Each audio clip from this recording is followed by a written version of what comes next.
Uday Sharma, good to see you. I hope you're doing well. I hope everyone's having a great day. Today I want to talk about pollution and the health of your lungs. Well, first, I know there are a lot of people who are getting stressed out with pollution. Number one, can we change it? No. What can we focus on? We can focus on the health of our lungs. We can focus on our immune system. How do we build a stronger and a smarter immune system when we live with things like environmental toxins today, in our food, in our ecosystem, and in our air? Building strong lung health. Why? Our respiratory system is responsible for oxygen and carbon dioxide exchange. The more efficiently that our lungs work, the better we can survive in areas where there's more pollution, although pollution is a bad thing.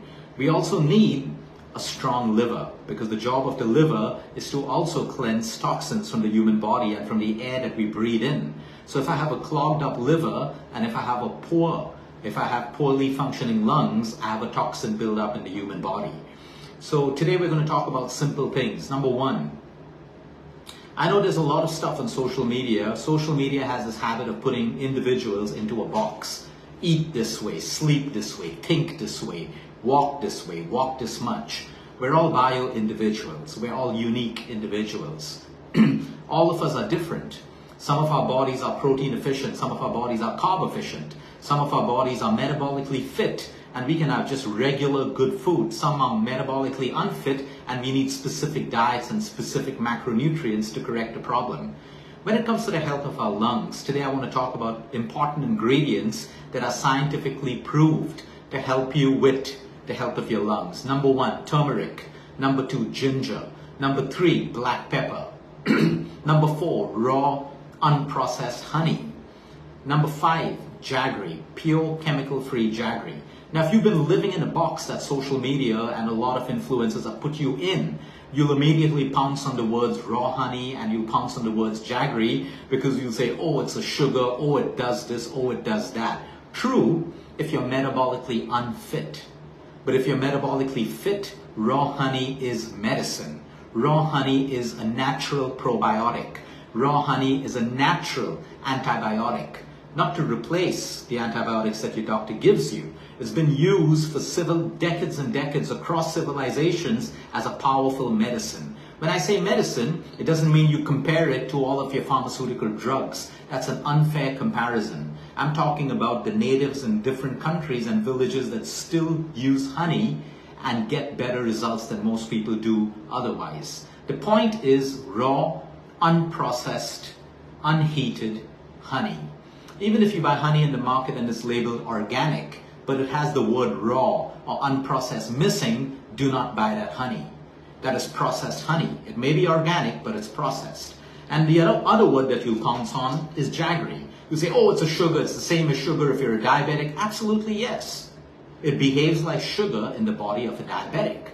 But what if you don't have diabetes? What if you're metabolically fit? You know, in the olden days, people who worked in the coal mines, and till date, people who work in the coal mines, people who work in cement factories, people who work in factories where there's a lot of pollutants and dust in the air, eat jaggery. They were given jaggery to eat because it's scientifically proven that jaggery, even in the life of smokers, has the ability to stop the formation of lesions in the lungs. Smokers, because of all the rubbish and the crap that your cigarettes contain. And for people who don't smoke, air pollution. That was used for decades and decades to cleanse the lungs of people who worked in polluted environments. Today, we can use that same jaggery. I'm not saying you overdo it. You have a little bit of jaggery every day, and I'm going to tell you how you can use it. You can have it raw, you can chew it, you can have it after your meals. It's not a problem. Or you can make a simple tea with the ingredients I gave you. You need turmeric, you need ginger, you need lemon, you need black pepper. Okay, I'm going to post a recipe for you. All right, if you have fresh turmeric, great. You don't have fresh turmeric, you can use half a teaspoon of a clean, chemical-free, organic turmeric powder. Half a teaspoon. You can crush fresh ginger. If you don't have fresh ginger, you can use half or quarter a teaspoon of dry ginger powder. You can take 3 to 4 peppercorns and you boil all of this in water. After you boil it, you can pour it into a mug and you can add a teaspoon or even 2 teaspoons of raw unprocessed honey and you can sprinkle some lemon in it. And you can sip this warm, you can sip it lukewarm, you can sip it hot. Okay, this is great for your lungs. Over and above that, the foods that are great for your lungs: apples, green leafy vegetables. So we're talking spinach in its cooked form. We're talking about your cruciferous vegetables because of the magic sulforaphane in it. So we're talking about radish, we're talking about broccoli, we're talking about kale, cauliflower, cabbage. If you're a thyroid patient, you can still eat these vegetables in a cooked format. It could be cooked, it could be steamed, but don't eat it raw. So these are all great foods that are great for the lungs. That's the nutrition part of it. Now what about exercise? The more you exercise, the stronger lungs you have. So you want to make sure that you never compromise your exercise for the health of your lungs. Now your pranayama or your breath work is also great for building strong lung health. Of course, you want to probably do it indoors and not outdoors when there's too much of pollution. But any of the pranayams that you do are just simple deep breathing where your inhales are slowly getting longer and your exhales are slowly getting longer. Your ability to hold between the end of the inhale and the beginning of the next exhale. The longer you can do that, and I have a simple test for everyone. How many deep breaths can you take in a minute? Time yourself. Put your timer on. An inhale, a hold, an exhale, and a hold. That's one complete breath. How many of these can you do in a minute? And over time, because you're practicing your deep breathing, you should be able to do lesser. Your intensity of your lungs, the capacity of your lungs slowly increases, which means your lungs are getting stronger and stronger. So you should be able to do, I'm not going to put a number because everyone's different, but let's say you could do 6 of them in a minute. Eventually with your practice, it should come down to 5 and then 4 and then even 3. I know someone who does a complete breath. In 1 minute, 1 breath. For a whole inhale, an exhale, a whole exhale, and a hold again in 1 minute.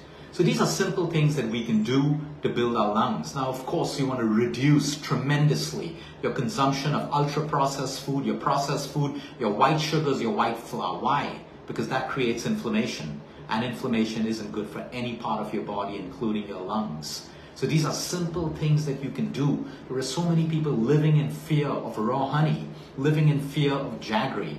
The point is, if you overdo anything in life, it's a problem. But the point is, if you use it the right way, it can never affect you. Most people are metabolically unfit today, not because of honey, not because of jaggery, because of their lifestyle.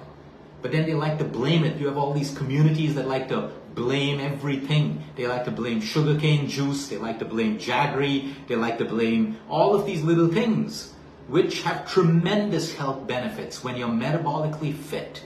But if you're metabolically unfit, this could contribute to it. But the point is metabolically unfit the problem? Or is it these small things like jaggery, sugarcane juice, and raw honey? These things are powerful, powerful nutrients for the human body, and you don't need to stop them. You need to work on your overall lifestyle, which is your nutrition, your sleep, your exercise, and your emotional wellness. Correct the problem at a ground, at a root cause level, and everything gets better. Have a great day, everyone. You want to work on stronger lungs, especially if you're living in Mumbai right now, you're living in Delhi, or for that matter, you're living in any city in the world. It's always better to have a stronger pair of lungs because oxygen is everything. Your prana is everything. Have a great day, everyone. Until next time, eat smart, move more, sleep right, breathe deep, and remember, you care is all about you.